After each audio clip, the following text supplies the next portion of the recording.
बिहार के आखिरी चरण के मतदान की तैयारियां पूरी कर ली गई है। मतदान के लिए 45,399 बूथ तैयार किए गए हैं। कल 20 जिलों की 122 विधानसभा सीटें जो हैं उस पर वोट डाले जाने हैं।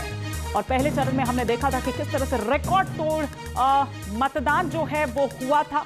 ये 4 तस्वीरें हम आपको दिखा रहे हैं बिहार चुनाव के दूसरे और आखिरी चरण के लिए। अब कल मतदान होना है जिसके लिए तैयारियां पूरी कर ली गई है। 3,70,13,556 मतदाता, 1,302 प्रत्याशी हैं जिनकी किस्मत का फैसला करेंगे। आखिरी चरण के रण के लिए वार पलटवार का दौर भी जारी है।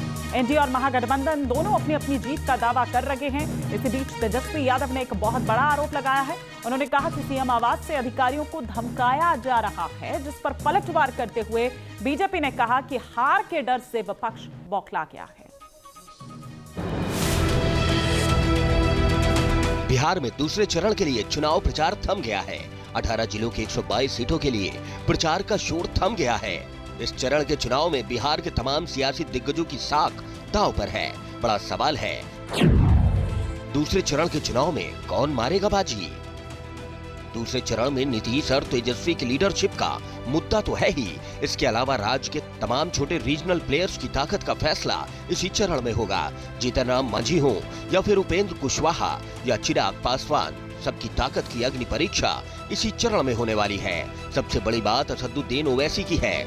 सबकी साख इस चुनाव में दांव पर है। दूसरे चरण में यूपी की सीमा से सटे बिहार की सीटों से लेकर चंपारण बेल्ट, मिथिलांचल और सीमांचल क्षेत्र की सीटों पर मतदान होगा। जाहिर है सुरक्षा की चुनौती भी बड़ी है।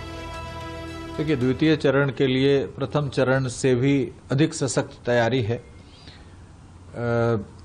कॉन्स्टिट्यूएंसी की संख्या लगभग बराबर है, 121, 122। द्वितीय चरण में जो जिले हैं जहां मतदान होना है वो ज़्यादातर अंतर्राष्ट्रीय सीमा, अंतर्राज्यीय सीमा पर अवस्थित है। चीफ सेक्रेटरी, डीजीपी के साथ उन राज्यों में नोडल ऑफिसर नियुक्त किए गए हैं, उनके साथ लगातार वार्ता हो रही है। वीडियो कॉन्फ्रेंसिंग के माध्यम से कई बार विभिन्न स्तरों पर बैठक हुई है। चुनाव आयोग के स्तर पर हुई है, चीफ सेक्रेटरी के स्तर पर हुई है, मेरे स्तर पर हुई है। एआईएमआईएम की बात करें तो एआईएमआईएम दूसरे चरण की करीब 19 सीटों पर चुनावी मैदान में है। यहाँ 30% से ज्यादा मुस्लिम वोटर हैं। सीमांचल क्षेत्र में ही पिछली बार असदुद्दीन ओवैसी को 5 सीटें हासिल हुई थी। 2020 के चुनावी नतीजों के लिहाज से देखें तो दूसरे चरण में सबसे ज्यादा चुनौती एनडीए के लिए है। खासकर बीजेपी के सामने अपनी सीटों को बचाए रखने का चैलेंज है। पहले चरण में जेडीयू की साख दांव पर लगी थी, तो दूसरे चरण में बीजेपी और जीतन राम मांझी की सबसे बड़ी अग्नि परीक्षा होनी है। इसके अलावा चिराग पासवान के सामने भी अपने इलाके में खुद को साबित करना होगा, क्योंकि जमुई जैसे इलाके में इसी चरण में चुनाव है। 2020 में इन सीटों पर हुए चुनाव के नतीजों को देखो तो 66 सीटों पर एनडीए को जीत मिली थी।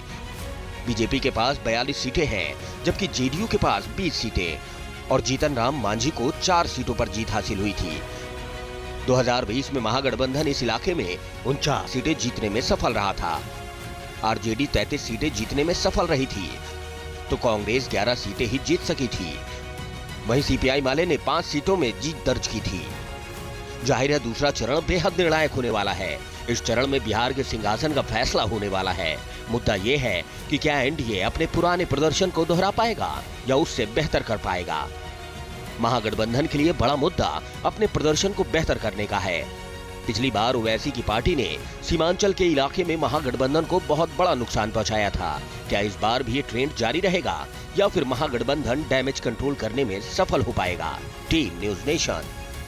जहां भक्ति है हर शब्द में, कथाओं में छुपे हैं दिव्य रहस्य और ज्योतिष देता है जीवन को दिशा। धर्म से जुड़ी हर बातों को जानने के लिए हमारे चैनल स्तुति को सब्सक्राइब करें। चैनल पर जाने के लिए इस लिंक पर क्लिक करें।